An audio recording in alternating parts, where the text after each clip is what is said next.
तो नमस्कार दोस्तों, आज हम बात करेंगे इस वीडियो में कि हमें सेकंड हैंड कार अगर कोई हम लेना चाहते हैं तो उसमें हम किन किन बातों का ध्यान रखना चाहिए, क्या क्या चीज़ें चेक करनी चाहिए। तो इसके ऊपर ही वीडियो रहने वाला है। तो बहुत से लोगों के लिए सेकंड हैंड कार उनकी फ़र्स्ट कार होती है, तो उनका हार्ड अर्न मनी उसमें वो लगाते हैं। तो हम मेक श्योर ये करेंगे कि जो हमें गाड़ी मिले वो एकदम अच्छी हो, एकदम फिट एंड फाइन और लंबा उनका साथ दे। तो उसके लिए हमें कुछ चीज़ें चेक करनी रहती है गाड़ी में परचेज़ करने से पहले, ताकि हम बाद में फिर पछताएं ना।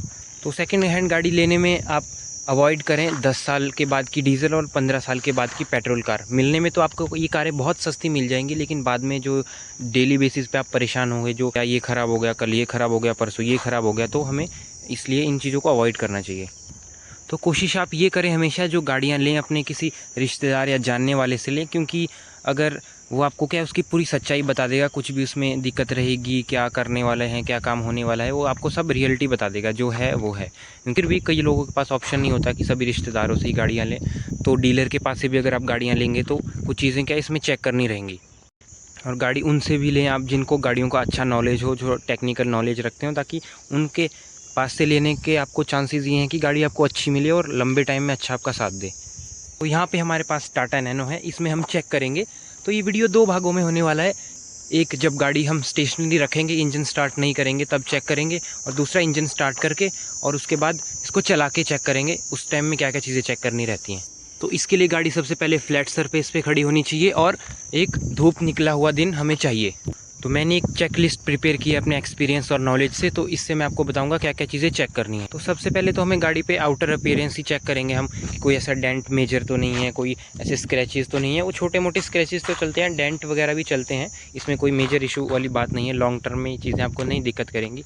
तो ये अपीयरेंस चेक आप अगर छोड़ भी दें तो कोई बड़ी बात नहीं है। जैसे कोई डेंट है, यहाँ पे डेंट है, कुछ भी अगर स्क्रैचेस है, बम्पर थोड़ा सा निकला हुआ है, ये चीज़ें एक्सेप्टेबल हैं, क्योंकि गाड़ी चलेगी तो ऐसी चीज़ें होंगी।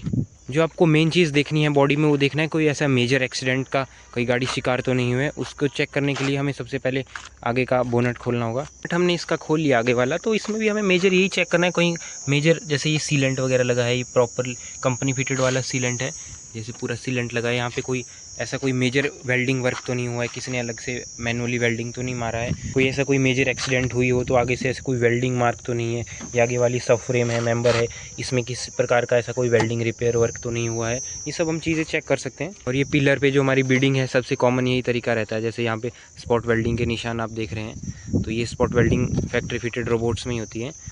तो इसमें ये चेक कर सकते हैं आप, पिलर वगैरह इंटैक्ट है नहीं, पिलर वगैरह में कोई वेल्डिंग वर्क तो नहीं हुआ। ये सब चीज़ें आप बॉडी से चेक कर सकते हैं अच्छे से। जैसे ये डोर हिंज है, इस पर भी सीलर अच्छे से लगा हुआ है, फैक्ट्री फिटेड। इस पर बोल्ट पे कोई ऐसा स्पैनर का निशान तो नहीं है कि डोर वगैरह बाद में खुले हों। ये सब आप चीज़ें चेक कर सकते हैं। उसके बाद आप टायर की कंडीशन चेक कर सकते हैं। ज़रूरी नहीं कि टायर कंडीशन अच्छी हो, इसके ट्रेड अच्छे हों, आपको मेन इसका मेक चेक करना है, कौन सी ईयर का ये मैन्युफैक्चरिंग है। जैसे यहाँ पे हमारा 11/24 लिखा हुआ है, तो मतलब 11वें हफ्ते में 24 ईयर में इसका मैन्युफैक्चर किया है, तो मतलब टायर हमारे लेटेस्ट हैं। और चेक करना है कि कोई ऐसा टायर में मेजर कट वगैरह तो नहीं लगा है, या वैसा मेजर कोई इशू तो नहीं है। चारों टायरों में हमें ये सब चेक करना है। फिर हमें गाड़ी के अपने टायर आगे और पीछे से चेक करना है, एकदम स्ट्रेट हों, सीधे हों, कोई टेढ़े या वैसे ना हो। सेम हमें आगे की तरफ भी चेक करना है। उसके बाद हमें सस्पेंशन सिस्टम का भी एक टेस्ट करना है। इसमें आपको गाड़ी को आगे से बहुत ज़ोर ज़ोर से दबाना है और चेक करना है कोई नॉइज़ तो नहीं आ रहा सस्पेंशन से, और गाड़ी 1-2 बार में रिटर्न आ जा रही है। सेम आपको प्रोसेस पीछे के लिए भी चेक करना है। आपको गाड़ी को जैकअप करना है आगे और पीछे वाले टायर को अलग अलग से, और चेक करना है सस्पेंशन साइड ओके है, टायर मेरा ओके है, टायर में कहीं बेरिंग उसका ख़राब तो नहीं है, स्टीयरिंग मेरा ओके है, टायर मेरा कहीं वाइब्रेट तो नहीं कर रहा है, उसका बेरिंग वगैरह प्ले ओके है सब कुछ। सस्पेंशन सिस्टम को भी आप चेक कर सकते हैं, इंस्पेक्ट कर सकते हैं, कहीं से ऑयल लीकेज तो नहीं है, कोई बॉल जॉइंट वगैरह कोई उसका बुश है वो कहीं वेयर आउट तो नहीं है। यहाँ से आप टायर को मोड़ के चेक कर सकते हैं कि जैसे ये मेरा वेयर आउट इधर हो चुका है, वैसी कंडीशन कहीं आपकी गाड़ी में तो नहीं है, कहीं शॉकर हमारे सही से वर्क कर रहे हैं, कोई बुश वगैरह कट तो नहीं गए हैं, कोई ड्राई होके सूखे क्रैक तो नहीं हो गए हैं, ये ब्रेक लाइन ओके है, ब्रेक लाइन से कहीं लीकेज तो नहीं हो रहा है, उनके बुश कहीं कट तो नहीं गए हैं, सब कुछ ओके है। टायर को आगे पीछे हिला के चेक करना है, कहीं बेरिंग वगैरह में प्ले तो नहीं आ गया है, टायर फ्री व्हील सही से रोटेट कर रहा है क्या, कहीं जाम तो नहीं चल रहा है। फिर आपको स्टीयरिंग को अनलॉक करके एक टायर को इधर से उधर पकड़ के घुमाना है और चेक करना है कोई ऐसी स्टीयरिंग कॉलम में नॉइज़ तो नहीं है, कोई स्टीयरिंग कॉलर मेरा वाइब्रेट तो नहीं कर रहा है ज़्यादा, सब कुछ हमें चेक करना है। यही सेम चेक्स आपको पीछे के टायरों को जैकअप करके चेक करने हैं। साइलेंसर के अंदर उंगली डाल के चेक करें कार्बन डिपॉजिट ना हो। कार की स्टेपनी, जैक और उसका स्पैनर कार के साथ ही मिले और उसका मैनुअल भी साथ में ही होना चाहिए। गाड़ी के अंडर बॉडी के नीचे इंस्पेक्शन करेंगे तो मेक श्योर करें कि जब आप गाड़ी देखने आए तो उसके ओनर या डीलरशिप को बोलें कि इंजन वॉश ना करें, जैसी कंडीशन में है वैसे ही रहने दें। जहाँ पे गाड़ी खड़ी है आपको नीचे चेक करना है कहीं लीकेज ऑयल का स्पीलेज तो नहीं है, जैसे ऊपर से इंजन ऑयल या गियर ऑयल कोई नीचे टपक नहीं रहा हो, नीचे एकदम क्लीन एंड ड्राई हो। फिर आपको इंस्पेक्ट करना है कहीं से लीकेज तो नहीं है, जैसे कि हमारी कूलेंट होजेज हैं, कूलेंट होज के आगे से कूलेंट तो नहीं निकल रहा है, हमारा ये कहीं से ब्रेक लाइन कहीं बहुत ज़्यादा रस्टी तो नहीं है, अंडर बॉडी में कोई ऐसे मेजर रस्ट तो नहीं है। आपको पूरा इंस्पेक्ट करना है कहीं से हमारा मेजर कोई डैमेज तो नहीं है अंडर बॉडी में, कहीं फ्यूल टैंक को कहीं डैमेज तो नहीं है, कहीं हमारा नीचे से कोई मेजर बड़ा कोई एक्सीडेंट हुआ तो बॉडी कहीं मुड़ तो नहीं गई है। सब कुछ हमें अंडर बॉडी में इंस्पेक्ट करना है, आगे से लेकर पीछे तक को आपको पूरा नीचे घुसना ही पड़ेगा, या फिर पॉसिबल है तो आप गाड़ी लिफ्ट करवा सकते हैं वहाँ पे अगर सुविधा है तो। उसके बाद चेक करें जो हमारे बूट्स हैं ये कहीं कटे तो नहीं है, जो शाफ्ट है ना हमारी ड्राइव शाफ्ट, इसके जो बूट्स हैं ये एकदम क्लीन एंड ड्राई होने चाहिए, कोई ग्रीस लीकेज तो नहीं है इनसे। तो ये जो स्टीयरिंग का बूट है ये भी चेक करना है कहीं से कटा या फटा ना हो। बूट्स के अलावा यहाँ की जो सील है यहाँ से भी कोई ऐसा गियर ऑयल लीकेज वैसा नहीं होना चाहिए, क्लीन एंड ड्राई होने चाहिए सारे, इस तरफ भी और उस तरफ भी। टाटा नैनो का गियर ऑयल तो आप ये वाले बोल्ट को खोल के भी लेवल उसका चेक कर सकते हैं, बाकी गाड़ियों में पॉसिबल मुश्किल होता है थोड़ा। इंजन बे को एक्सेस करना है, ये काफ़ी ज़्यादा इंपॉर्टेंट चीज़ें हैं अभी मैं आपको बता रहा हूँ, क्योंकि इंजन ही गाड़ी का सबसे ज़्यादा इंपॉर्टेंट पार्ट होता है, इंजन और ट्रांसमिशन। यहाँ पे हमें कोई भी दिक्कत नहीं मिलनी चाहिए, नहीं तो हमें गाड़ी को बिल्कुल भी परचेज़ नहीं करना है। तो इंजन भी पहले आप मोटा मोटा इंस्पेक्ट करें, इंजन भी क्लीन होना चाहिए, अच्छा ही होना चाहिए, क्योंकि जो लोग अपनी गाड़ी की केयर करते हैं वो डेफिनेटली इंजन की भी काफ़ी केयर करते हैं। तो ऐसा नहीं कि इंजन ऐसा पूरा डस्ट में पड़ा है, गंदा हुआ पड़ा है, मड वगैरह एक्यूमुलेट हो गया है इस पर, तो दैट मीन्स कि उस इंजन की कोई अच्छे से केयर नहीं करता है। तो इसमें सबसे पहले हमें चेक पॉइंट करना है हमारे जो इंजन ऑयल का है, ये इंजन ऑयल डिप स्टिक रहता है, इसको हमें चेक करना है। इंजन ऑयल लेवल तो ओके है, लेकिन इंजन ऑयल की कंडीशन चेक करनी है मेनली, ये इसकी कंडीशन है। इंजन ऑयल ओके है, अगर मान के चलिए आपको इस इंजन ऑयल के अंदर कोई मिल्की वाइट या वैसा कुछ इंजन ऑयल का अलग सा ही मतलब कुछ नज़र आता है तो उस गाड़ी को आपको छोड़ देना है, क्योंकि उसमें कूलेंट मिक्स या हेड गैस्केट का भी इशू हो सकता है। इसमें कोई स्लज वगैरह नहीं होना चाहिए, एकदम प्योर अच्छे से इंजन ऑयल होना चाहिए। फिर हमें ओपन करना है इसके ऑयल फिलिंग पोर्ट को, इसके अंदर हमें टॉर्च लाइट डाल के इंस्पेक्ट करना है कहीं स्लज वगैरह तो नहीं है, कैसी कंडीशन है इसकी, कहीं इसमें कोई ऐसा वाइट कलर का कोई मिल्की ऑयल तो नहीं बन गया है। जैसे कि मैं इसके अंदर टॉर्च लाइट जला के देख सकता हूँ, बढ़िया से मेरा इंजन एकदम बढ़िया लोहे की तरह चमका हुआ है अंदर से, दैट मीन्स इसमें कोई स्लज डिपोजिशन वगैरह कुछ ऐसा नहीं है। तो इसमें तो छोटा सा होल है, लेकिन काफ़ी गाड़ियों में बड़ा सा होल रहता है जिसमें आपको अच्छा और व्यू इंजन के अंदर का मिल सकता है। तो आपको अच्छे से चेक करना है कहीं स्लज फॉर्मेशन तो नहीं है उसके अंदर। और उसके बाद आपको कूलेंट चेक करना है। कूलेंट हमेशा जैसे कि टाटा नैनो में तो ब्लू कलर का डलता है, जैसे कि आप इसके अंदर देख सकते हैं, इसके अंदर ब्लू कूलेंट ही है जो इससे फैक्ट्री फिटेड डलता आ रहा है पहले से ही। नॉर्मल और गाड़ियों में ग्रीन कलर का डलता है, तो आपको वो चेक करना है कि क्या उसके अंदर कूलेंट ही है, कोई पानी तो नहीं डाला गया। तो मेक श्योर करें कि जब आप चेक करें तो हमेशा गाड़ी खड़ी ही हो, उसके बाद ही चेक करें, हॉट ना हो। तो मेक श्योर करें इसके अंदर कूलेंट ही हो, पानी बिल्कुल भी ना हो। अगर पानी होगा तो आपको इन चीज़ों को देख के गाड़ी को बिल्कुल बाय बाय कर देना है। तो अगर आपको इसके अंदर कहीं ब्राउन कलर का रस्टी वाटर या वैसा कुछ दिख रहा है, दैट मीन्स कि आपके इंजन के अंदर पूरी रस्ट लग चुकी है, तो गाड़ी आपको बिल्कुल भी नहीं परचेज़ करनी है। अगर इसमें नॉर्मल कूलेंट दिखाई दे रहा है, सब कुछ ओके है, दैट मीन्स गाड़ी में कूलेंट ही डला है, उसमें पानी नहीं डला है। और ऐसी कोई इंजन बे में कोई ऐसी मेजर कोई ऑयल की लीकेज, स्पीलेज या गियर ऑयल की कोई लीकेज वगैरह नहीं होनी चाहिए।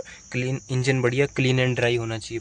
माइनर सी भी लीकेज नहीं होनी चाहिए, आपको वो चेक करना अच्छे से, क्योंकि वो माइनर लीकेज बढ़ के फिर बाद में काफ़ी बड़ा रूप ले लेती है। क्योंकि आप गाड़ी के पूरे पैसे दे रहे हैं ना, तो आपको एकदम परफेक्ट प्रोडक्ट ही मिलना चाहिए। और मेक श्योर ये भी करें कि गाड़ी में कईयों के चूहा भी लग गया होता है, उससे आप निशान, चूहे के पैरों के निशान आपको उससे पता लग जाएगा कि छोटे छोटे रहते हैं, कोई कागज़ का कुतरा वगैरह हिस्सा तो नहीं है इसके अंदर, तो उससे भी आपको पता लग सकता है कि इस गाड़ी के अंदर चूहा आ चुका है, तो आपको उस गाड़ी को भी अवॉइड ही करना है। मेक श्योर करें कि रेडिएटर हमारा बढ़िया एकदम क्लॉग्ड ना हो, बढ़िया से क्लीन हो, अच्छे से सारी फिन्स इसमें ओके हो, कोई फिन्स डैमेज वगैरह ना हो, वो सब चेक करना है। और ये मैंने क्या लगाया, आपके मन में सवाल हो रहा होगा, तो इसका भी मैं वीडियो जल्दी लेके आऊँगा। और आप ये भी मेक श्योर करें कि आपकी गाड़ी में कोई आफ्टर मार्केट एक्स्ट्रा कोई ऐसी एक्सेसरीज़ विदाउट फ्यूज़ या कोई रिले या एमसीबी के ना लगी हो, जिससे कि बाद में फ्यूचर में आपको गाड़ी के फायर लगने का भी चांसेस हो सकता है। बारी है गाड़ी को स्टार्ट करने की। तो स्टार्ट करते टाइम हम जब इग्निशन ऑन करेंगे तो एक फ्यूल पंप की आवाज़ आती है, आपको पता होगा। तो फ्यूल पंप की आवाज़ में आपको ये चेक करना है कि जो आवाज़ है कोई एबनॉर्मल तो नहीं आ रही है, एकदम आराम से स्मूथली आ रही है क्या। जैसे गियर शिफ्ट चेक करने हैं बिफोर एंड आफ्टर, स्टार्टिंग के बाद गियर शिफ्ट सही हो रहे हैं या स्टार्ट होने के बाद गियर शिफ्ट कैसे हैं और पहले कैसे थे। तो न्यूट्रल किया, क्लच प्रेस किया और स्टार्ट करेंगे। आपको टाइम भी चेक करना है, ज़्यादा क्रैंकिंग टाइम तो नहीं ले रही गाड़ी स्टार्ट होने में, और आरपीएम एकदम स्मूथ हो। तो क्लच का same before and after, gear कोई अटक तो नहीं रहे।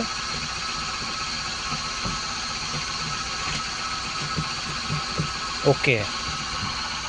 तो अब पीछे चलते हैं इंजन बे में। इसमें आपको ये चेक करना है इंजन बे में आपका स्टार्टिंग के बाद ये जस्ट ये खोल के कि कहीं मेरा यहाँ से वाटर ऊपर से बॉयल तो नहीं हो रहा, कहीं यहाँ से मेरा स्मोक तो नहीं निकल रहा। स्मोक निकल रहा है दैट मीन्स कि आपका हेड गैस्केट का इशू है और आपको गाड़ी बिल्कुल भी नहीं लेनी है।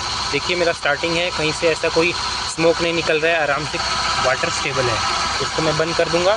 तो अब हम इसके ऑयल फिलिंग पोर्ट को ओपन करेंगे और मेक श्योर करेंगे इसमें से कोई छींटे या वैसे चीज़ें या स्मोक, ब्लैक स्मोक या कोई ऐसा तो नहीं आ रहा। टाटा नैनो में ये नॉर्मल है कि यहाँ से आपको एयर निकले, हवा निकलती है क्योंकि वेंटिलेशन होता है, लेकिन ऐसे कोई छींटे या वैसा कोई ज़्यादा नहीं आना चाहिए इसके अंदर से। डिप स्टिक ओपन करें, चेक करें कोई छींटे या वैसे तो नहीं आ रहा है। छींटे नहीं आने चाहिए और तो ऐसा धुआं भी नहीं इसमें से आना चाहिए। अगर वैसा आया तो दैट मीन्स आपको गाड़ी को उधर ही छोड़ देना है। स्टार्टिंग कंडीशन में चेक करें कोई लीकेज वगैरह तो नहीं है, कहीं से कोई अल्टरनेटर नॉइज़ तो नहीं है, एबनॉर्मल नॉइज़ तो नहीं है कहीं से। आरपीएम एकदम स्मूथ होने चाहिए, आरपीएम कहीं फ्लक्चुएट ना हो रहे हों।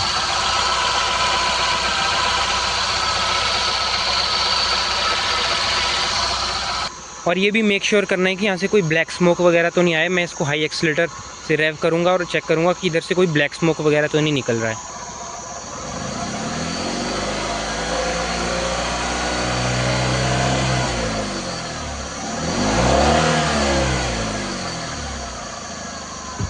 कंडीशन में फिर से एक बार मेक श्योर करें कि नीचे से कोई लीकेज तो नहीं है, इंजन सारा प्रॉपरली वर्क कर रहा है, कोई इंजन में एबनॉर्मल नॉइज़ तो नहीं है, कोई एबनॉर्मल वाइब्रेशन तो नहीं है, इंजन माउंट्स उसके सही है, सब कुछ सही है, कोई लीकेज तो नहीं हो रहा है कहीं से। सब चेक करें कि क्लस्टर पे कोई ऐसी चेक इंजन लाइट है वैसी कुछ ना आए।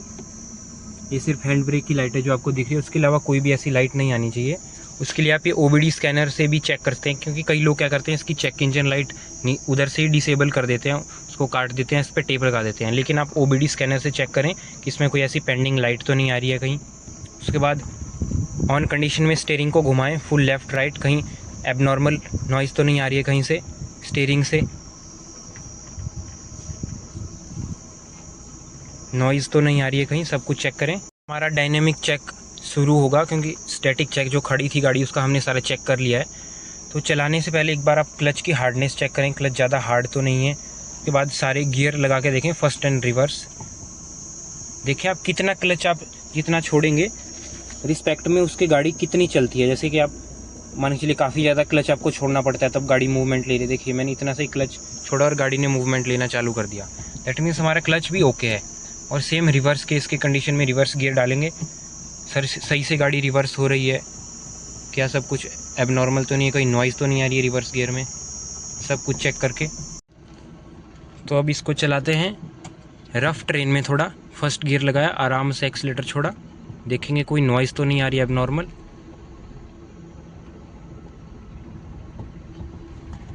रफ़ ट्रेन में ले जाके हम चेक करेंगे कि इसमें कोई सस्पेंशन सिस्टम में इसके कोई नॉइज़ तो नहीं आ रही। थोड़ा सा स्पीड में चला के चेक करेंगे कि सस्पेंशन सिस्टम ओके है, कोई नॉइज़ तो नहीं आ रही।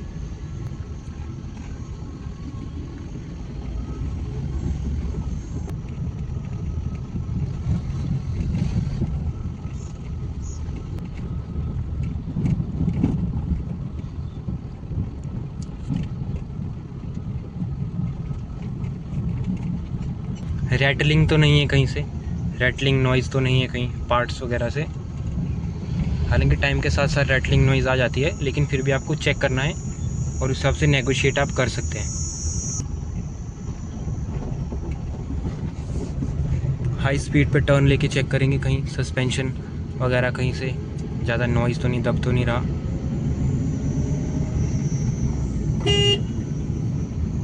स्ट्रेट लाइन स्टेबिलिटी चेक करेंगे गाड़ी की, गाड़ी स्ट्रेट, स्टीयरिंग छोड़ने पे स्ट्रेट चल रही है क्या, इधर उधर तो नहीं भाग रही। जैसे अभी मैंने स्टीयरिंग पर से हाथ छोड़ दिया है, गाड़ी ऑलमोस्ट स्ट्रेट भाग रही है, वो सब चीज़ें चेक करेंगे। ये आपको याद रखें, पब्लिक रोड पे बिल्कुल नहीं करना है। खाली हाईवेज़ हैं जैसे ऐसे या कोई ऐसे ग्राउंड है, उस टाइप में आप चेक कर सकते हैं चीज़ों को।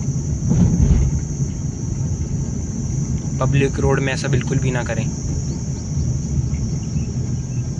को स्ट्रेट लाइन ज़रूर चेक करना है, क्योंकि एक्सीडेंटल गाड़ियाँ होती हैं तो हाई स्पीड में बिल्कुल स्ट्रेट नहीं चल पाती, तो आपको इसकी स्ट्रेट लाइन स्टेबिलिटी बिल्कुल चेक करनी है ज़रूर।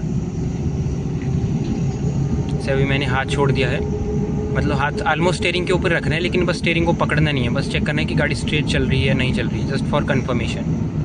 ब्रेकिंग के लिए आपको क्या करना है, स्टीयरिंग पर से सेम हाथ हटा देना है और फिर ब्रेक लगानी है। आपको चेक करना है गाड़ी इधर उधर तो नहीं भाग रही। तो ऑलमोस्ट 40 की स्पीड में मैं लेके आऊँगा और 3-4 बार कंटिन्यू ब्रेकिंग करूँगा और चेक करूँगा कि कोई ऐसा इसमें इशू तो नहीं आ रहा, ब्रेकिंग में नॉइज़ तो नहीं आ रही, और हाथ स्टीयरिंग के ऊपर से नहीं रखूँगा। देखिए हैवी ब्रेकिंग कीजिए, देखिए गाड़ी इधर उधर तो नहीं भाग रही और कहीं एबनॉर्मल आवाज़ तो नहीं आ रही ब्रेकिंग से।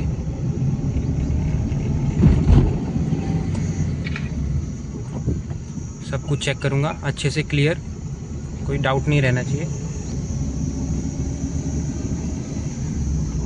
आप इन चीज़ों को खाली हाईवेज़ पे ही ट्राई कीजिए, पब्लिक रोड पे बिल्कुल भी ना करें। वो गाड़ी की हाई स्पीड स्टेबिलिटी भी चेक करनी है,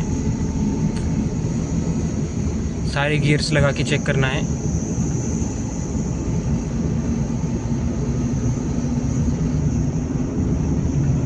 स्ट्रेट लाइन स्टेबिलिटी, ये सब चीज़ है। ब्रेकिंग भी चेक करनी है, कितना ब्रेकिंग डिस्टेंस है गाड़ी का, सब कुछ चेक करना है।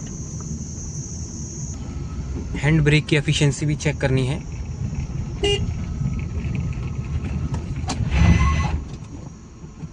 हैंड ब्रेक लगा के चेक करना है बढ़िया से। और आप ड्राइव के बाद भी मेक श्योर करें, सारी चीज़ें चेक करें, जैसे कहीं से लीकेज तो नहीं रहा है, कोई एबनॉर्मल नॉइज़ तो नहीं है, सब कुछ चेक करें कि विद पहले ड्राइव के और बाद में ड्राइव के कोई इशू तो नहीं है। पता चला बाद में ड्राइव करने के बाद आपके कोई लीकेज वगैरह होने लगे, कूलेंट और ऐसा कुछ इशू आने लगे, सब कुछ चीज़ें सही से चेक करें। और मेक श्योर करें कूलेंट का फ़ैन भी सही से चल रहा हो। जैसे अभी मेरा 97 हो गया है, तो 97-98 जैसे होगा तो ये कूलेंट उस टाइम फ़ैन ऑन हो जाएगा, और ये कूलेंट का फ़ैन ऑन ऑफ सही से होना चाहिए। जैसे 97 डिग्री हो गया, अब चेक करेंगे आप, थोड़ी टाइम में इसका कूलेंट फ़ैन चालू हो जाएगा।